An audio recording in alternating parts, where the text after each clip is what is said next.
just why? Why, leg?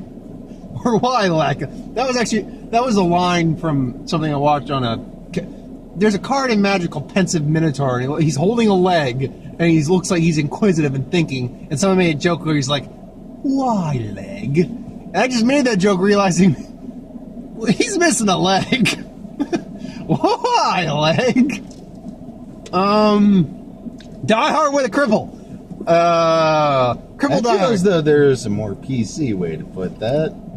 A handy-capable Die Hard?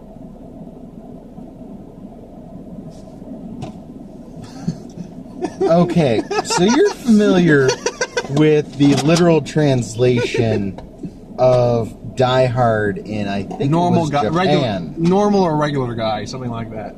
No, Man with No Shoes. Oh, man with no leg. Yes. Which? What do you want me to? What do you want us to explain about this? Okay, there's a lot we could try to explain and talk about. There's really not. Dwayne The Rock Johnson is a guy who worked in the FBI, lost his leg, found his wife, and now he works as a building contractor in this fuck-off tall building that was built just because. And people get in try to break the burn the building. To be honest, a lot of places build. Oh yeah, it's an ego trip. That's exactly what it is. My wing's so small, so I must compensate. And guys try to set it on fire to get something from the guy who owns it, and he's got to save his family. And that, you know, you'd think that sounds simple. I'm sorry, I'm getting mince. Yeah, because like, let's freshen up for this. It's like, you'd think that'd be simple enough. Mark? Look. The first problem I have with the premise of this movie is the fact that all this could be quickly resolved with the guy, one, just releasing the information he has, because he has all this information of various crime syndicates that tried to extort him in building this large building. Two, that's the MacGuffin they're after. I'm pretty sure crime syndicates wouldn't do that, as this is a very publicly well-known building. They would be a lot more subtle. Yeah. Three, they could be a lot more subtle in their obtaining of what they want. Speaking of which, we go through the vast majority of this movie having no fucking idea why these guys are here. Then we learn that, yeah, he's got all this information. I'm like, this is the payoff. Like, okay. I thought they were going to do something kind of like Die Hard, where these guys are after some really, like, oh yeah, by the way, I discovered unobtainium, and that's part of what this building is made out of. Or some shit like, or Chemical X, or some shit. Not, oh, well, I have a flash drive with some names on it. I mean, again, and the reason we are going to make comparisons to Die Hard is because they even said, the makers of this film, Dwayne The Rock Johnson, said that this is kind of a spiritual, their version of Die Hard a little bit. Okay. So with that said... I'm going to debate that really quick. Oh? I mean, they said that. This is a spiritual successor to Die Hard in the sense of we need to appeal to more Asian markets. That's pretty much all of what this film is. You know what, right? When you say that, it just occurred to me, like, I don't know how well this film... First of all, I don't even know what the film's made on. I'll check that on Sunday when I do the box office. But I can say, if nothing else, is it going to garner a lot of the foreign crowd, like Japan, China, the Asian crowd, the Asian countries are going because if you remember, really go for it. If you remember, China is actually one of the biggest consumers of movies that are made in this country, and that's why so many films include random. Like that scene that was cut out of Iron Man. Yeah. But was in the Chinese version. Yeah. Where he just randomly shows up in China. Yeah. No reason. There's just so much... I mean, okay, acting-wise, everyone's...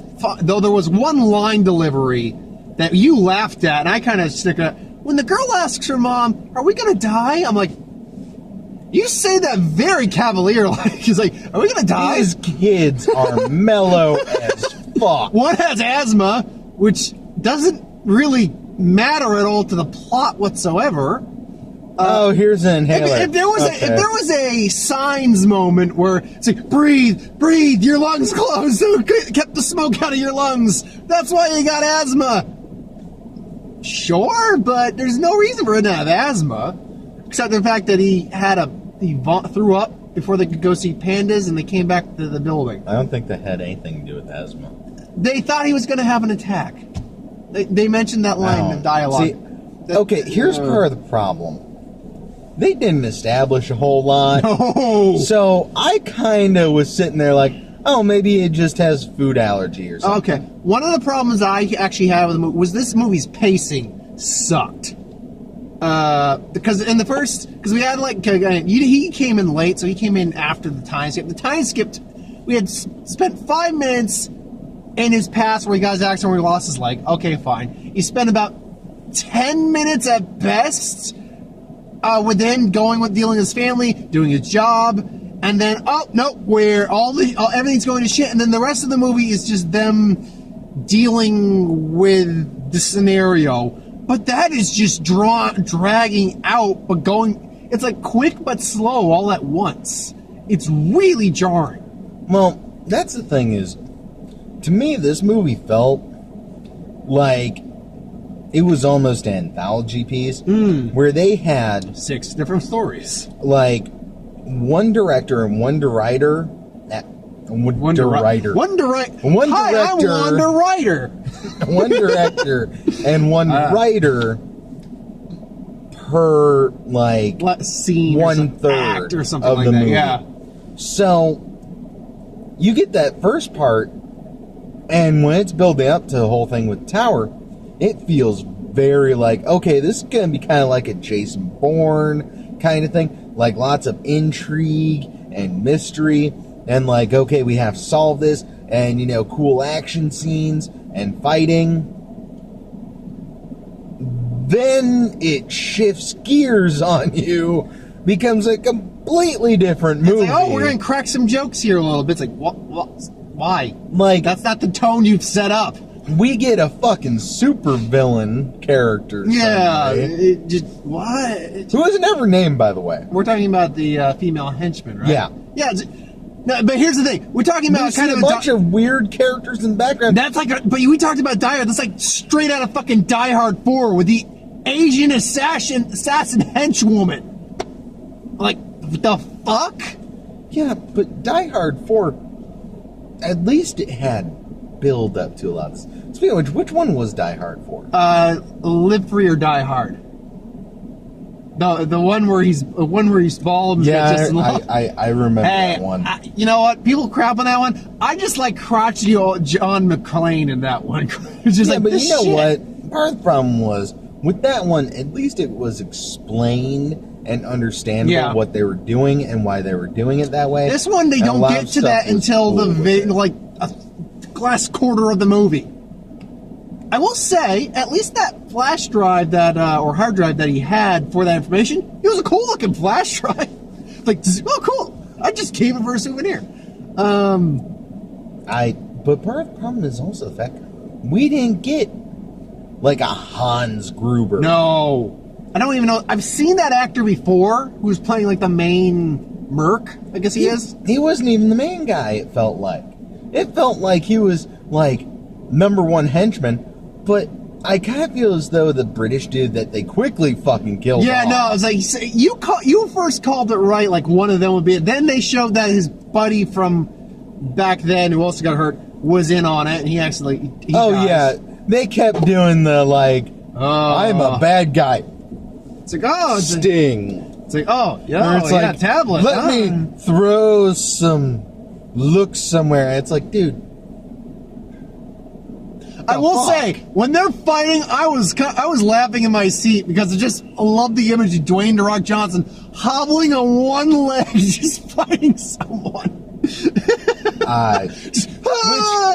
I will say this: out of everything in this movie, They did that part well. Because you see him throughout decent chunks of the movie. Not all the time, Grant. It's a little splotchy, but at least they threw it in there a little bit. Mm-hmm. He's walking with a bit of a limp. Yep. His walking's a little And stunted. then you actually see him when he gets into the building actually have to readjust his leg because it got bent. Or his foot, so it got bent. You see him, like, I don't know, maybe it was just me, but it looked like one of his legs, when, like, you would see him walk around, one of them looked a little bit skinnier than the other. Like right near there. Yeah, no, for what it's worth, they actually handle the fact that he is missing a leg fairly well, I thought. Yeah. They actually did do that, and they did make some good little jokes with it here and there. The movie's not without some decent stuff in there. The Rock is, again, everyone's okay. The Rock's still fine. I think I do feel he was trying to go a little too hard on the drama at point. Like, it's like reminiscing about, do you miss it? Nope, I don't miss it. It's just like, see, that's the problem, is that's what I'm talking about with the tone shift. Yeah.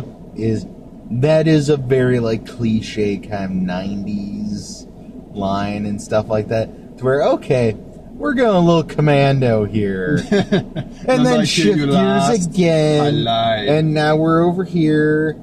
And, alright, look. I'm going to be honest about something here. Mm-hmm. It may come off as a little racy, but this is Hong Kong, right? Yep. Oh, I remember this. It is an Asian He leaned over to me. Country. Yep.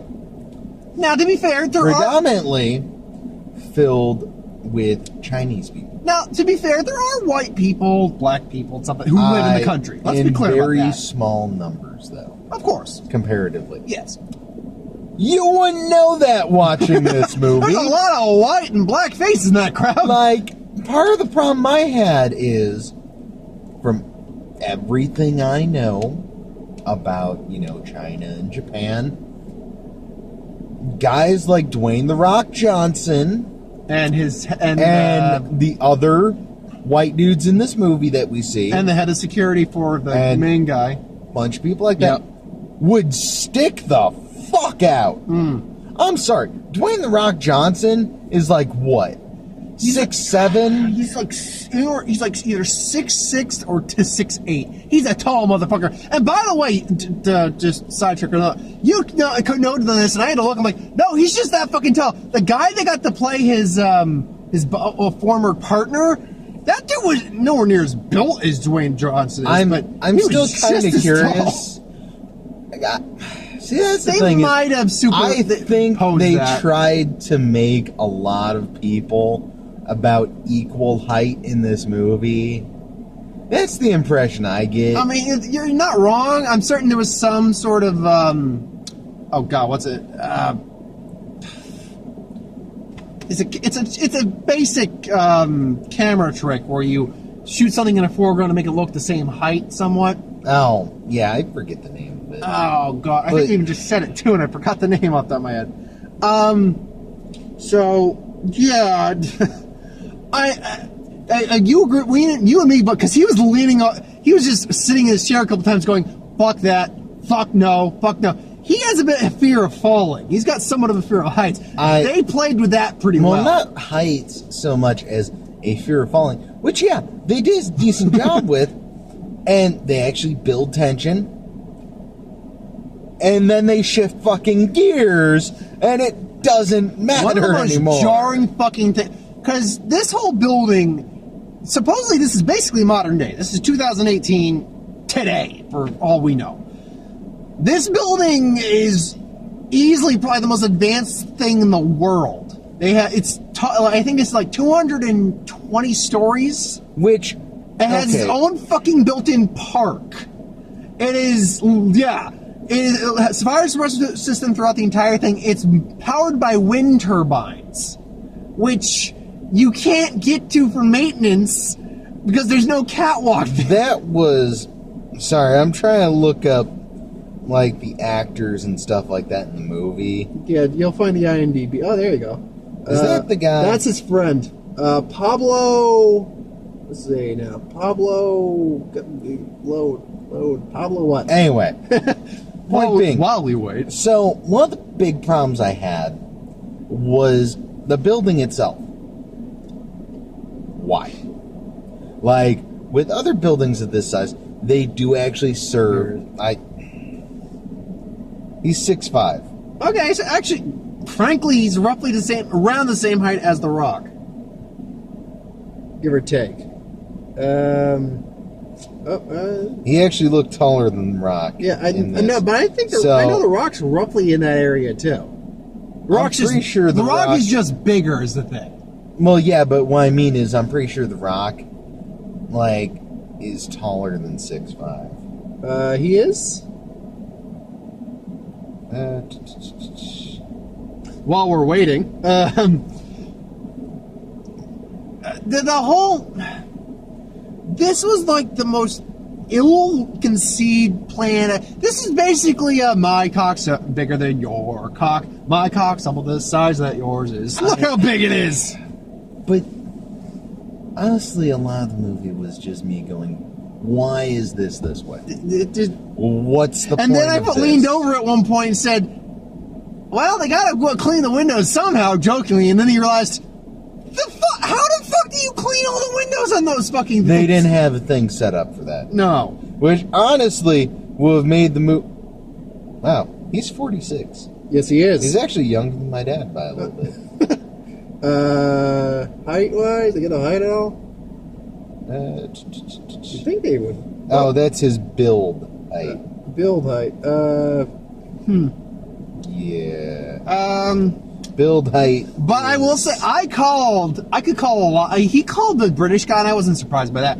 I called something, though, that when I called it, and he realized it, he's just, there's just a what you think is a throwaway line.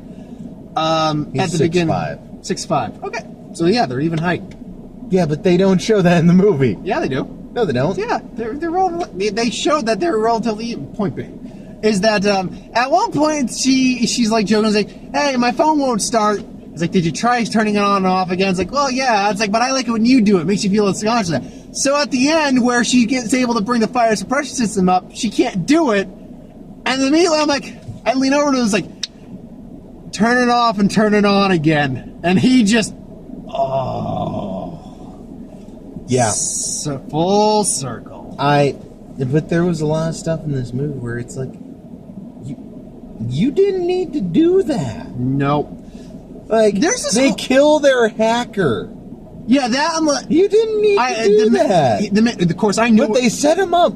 Like, they have him in the background, and they have him kind of set up like he is going to be a bigger key component to this movie. See, the problem with that, I didn't feel that, because the minute he started talking about, like, "Oh, this and this, I did this with my own thing," like, you're so fucking dead. But for me, it was one of those things where he might die later on in the movie, because the way they kind of have him dressed, they gave him a personality. Is what I'm saying. Him also pretty thick, I think German or Austrian, something like that. Scandinavian, I think they said. It was something. Gave him a thick accent. I kind of had difficulty understanding him at points. Oh, the hacker? Yeah. No. He didn't have that bad an accent. Like the main. The main guy had a very thick one. Yeah. But, no, the point is they gave him all of this only to have him on screen for like a minute. I'd give him 2. I might be generous with 2. And then what's the point? And then obviously this was going to come back in the movie. I honestly forgotten about the whole fucking heaven room, as he put it. It's like heaven. The HD, hyper HD, they said, camera room, where pretty much you were standing in the middle of the air, which is still the room. And then they leave Dwayne "The Rock" Johnson in there. I'm thinking, it's like, where's the door? How do I get out? I was like, okay. Few things. One, he essentially just created the holodeck. Yeah, more. Oh, God. 2.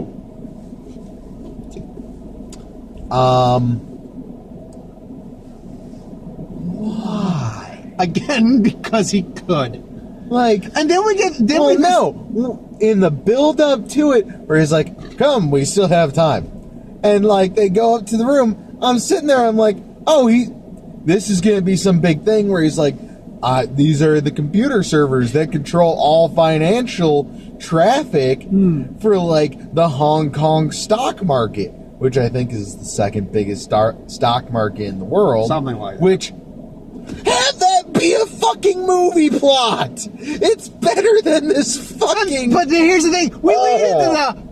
It's like heaven room. The fuck it, call it the holodeck. We lead into the holodeck initially, so I forget it's a thing because this movie's just like, I'm just trying to focus in on something here. Oh. And then we get to the finale, which is like a Bruce Lee Enter the Dragon thing.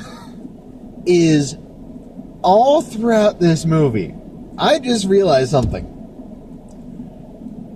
The first half of this movie is nothing but telegraphing what's going to happen. Yeah. The second half is nothing but the payoff. And half that telegraphing. And a good portion of that payoff just kind of isn't that great. For example, there's a scene when they're in this room where the owner of the building, like Dwayne "The Rock" Johnson, talked to him, and he's like, so hey, what's up with this thing over here? And he's like, I'm over there. And he turns around and he's standing right there, and it's like, oh, ha, ha. So later at the end, where the bad guy's got his daughter, I'm over there. I'm behind you. Oh, and hey, to be fair, he exploded in midair. Fucking bullshit. I have to say right now, I call bullshit on that because we see him clearly walking up, like crunching of glass, everything else like that, in three-dimensional way, walking up to this guy. We see that a fucking lot in that room. I'm not. Like, I call bullshit. There is no way he started doing that and the guy didn't go, wait a second, that's another one of those screens. Like, Make it stop. No. Make it stop. Seriously, this whole movie is just why.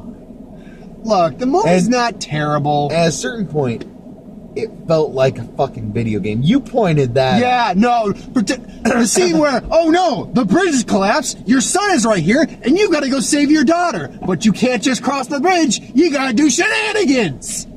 Honestly, it felt like one of those Telltale games where it's like you have to go through, do certain things, and it's like, oh, who will you save first? And like, you go, oh, well, I'll save the son first.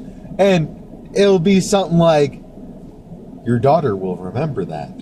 There's a lot of shit. There's just so much more shit we could go into, but we're running out of time on this. I do have to say, that deputy police officer who spoke in Chinese originally, and then she said, "Oh look, I can speak Chinese too," and then she again speaks Chinese to her commanding officer, like she still doesn't understand what she's saying. Like, why not just speak English? She understood you the first time. Yeah, it's like, what the fuck? Nothing has changed. Huh? I do have to say though, if you're willing to suspend a lot of disbelief and maybe have some alcohol in you, it's not a bad. Like, I can see it being the kind of movie I would throw on in the background. It's okay at best. If I wanted to do dumb. I think it's a marathon movie, yeah. of this kind of movie, like I would say Die Hard, Passenger, what was it, 37? 57? 57, that's with it. Wesley Snipes, Passenger 57, this movie. There are like a couple others in a genre where it is dumb as shit. But you kind of can't stop watching. But it's kind of fun. I mean, for me, this is okay at best. Again, matinee, and that's even a maybe. There's better stuff out there to watch right now. But I'd go more with his recommendation. I'd probably only go about 4 out of 10 on this. It's not great, but it's not terrible. It's just meh. That's the way I kind of feel about it. It's a dumb, entertaining meh, but it's meh. You weren't around for trailers, so I'd probably say 4. So I can just breeze through these. I got the Meg again, same trailer we normally get. Still good. You got Okay, this one's one that I had not seen. I've heard about it. Peppermint. It's basically Jennifer Garner. It's a run-of-the-mill story. She plays a wife who lost her husband and daughter to gang violence, and she becomes, a vigilante and goes out killing them. Didn't we see this movie? We've seen it plenty of fucking times. What's her name? Like, I remember this movie. Jodie Foster? I think that was it. Oh, I guess. Yeah, I like her. She lost her husband, and they stole her dog, and it wasn't only trailer's like, you have my dog, and then she shoots the guy. Yeah. Honestly, Jennifer Garner looks like a badass in the movie. I'll give her that. So who knows on that? The Nutcracker again. One thing I do want to add in about this movie, really fucking quick. They actually had the wife fighting people and shit. But they established she was in the army too. She wasn't just, oh my god. No, she's an army medic, and So that was good. Anyway. I did like it. You're right. Nutcracker. We'll see how that pans out. Equalizer 2, that comes out next week. I'm looking for. That's going to be next week's movie. Did you ever see the original one with Denzel Washington? I don't remember. Yeah, it's a good time. I remember seeing Man on Fire. It's Denzel Washington kicking the shit out of a bunch of people. I'm always down with that. Isn't Denzel Washington a bit up there in age? Yeah, and that's why it's still awesome to see him do these things. Predator, that looks cool. First Man, it's starring Ryan Gosling playing Neil Armstrong and telling the story of Neil Armstrong being the first man on the moon. Oh, shit, dude. When you said First Man, I'm like, is this going to be like some rom-com, like the first, as in like The Best Man or something like that? It's a biopic about Neil Armstrong. Look, man, we need to start doing more space shit in our country, so that way we can stop remaking and harping on these because they're great guys, but come on. And last but not least, we had Mortal Engines. I've shown you that. You saw that trailer before. I've seen that trailer several times. Hey, I'm down for that. It looks interesting. I have to say, they already kind of do that. Yeah. London is made up of like 20 different towns. We're just going to keep eating other towns. Fucking... if you look at what was it, Los Angeles, you have Hollywood, you have West Hollywood. No, Hollywood's in Los Angeles. Sorry, I'm thinking just different thing entirely. Hollywood land. It's late, so not that late, but I'm tired. It's all good. So thanks for watching. Hope you enjoyed. Again, I go 4 out of 10. Do you think around the same? Yeah, See, my only issue is I kept noticing the flaws. Yeah. And we're about to run out of time, so I might want to give your final thought. I keep noticing flaws, one of which is the fact that the fire wouldn't be up at the top floor because they're a mile up in the air, so the flames would go out for lack of oxygen. They had the turbines for that, remember? The turbines. The turbines would not supply oxygen to the top of the building. Oh, they did in this case, motherfucker! Because of wind. Anyway, usual stuff will be up. I got a Who Will Win tomorrow, the box office and What If on Sunday. And next week is the week of What If, so, that's a thing. Yeah, I do What If. I do a Who Would Win and a What If week now. See you later, and Equalizer 2 is next week. I might catch Hotel Transylvania 3 on Tuesday. Anyway, have a good night, folks.